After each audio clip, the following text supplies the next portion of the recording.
Yeah, while in high school at age 15, I got a driver's license and went to work for the post office because a lot of people who held jobs like that were away in the war. And I used to go every morning, pick up all the mail at the train station, bring it to the post office, then go on to school. During the lunch hour, I would deliver special delivery mail, and in the late afternoon after school, I'd go work somewhere at the post office and haul the outgoing mail to the train station.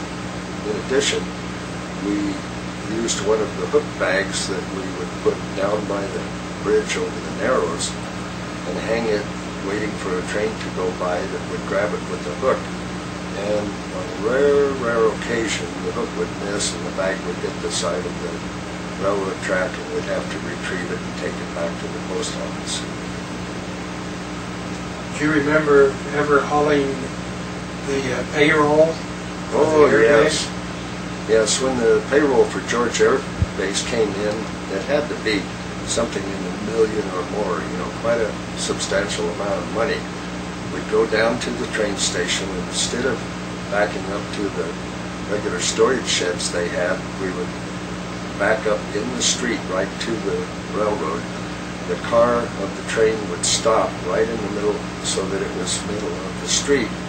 They would unload onto my truck, and an MP would be on the back of the truck with a Thompson submachine gun, would be followed by a Jeep with a machine gun mounted on it, and led by another Jeep with military police officers in it to the post office. We'd get to the post office, unload the payroll, which was actually all a bunch of bags of cash, and somehow people would sign the appropriate documents, and then they'd load it on a military truck and drive it to George Air Base.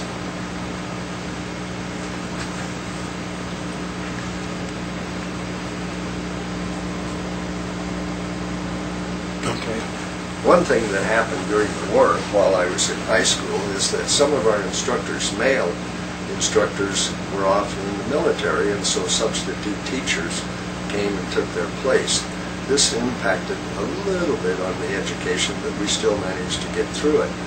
And our principal, Max Harkness, was teaching some of the more advanced mathematics classes, and he was quite good, so this worked out fine. Do you remember any other teachers or educators of note? There were some that made a little impact, like maybe Coach Gunn. Well, yeah, Keith Gunn, he was our football coach, and I remember that well. Aside from that, Harvey Irwin and grammar school, and no, McIntosh, what was her name?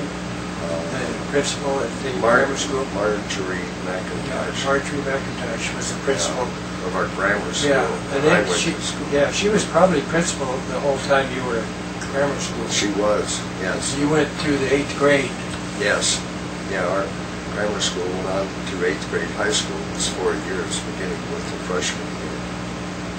Do you remember anything about the doctors?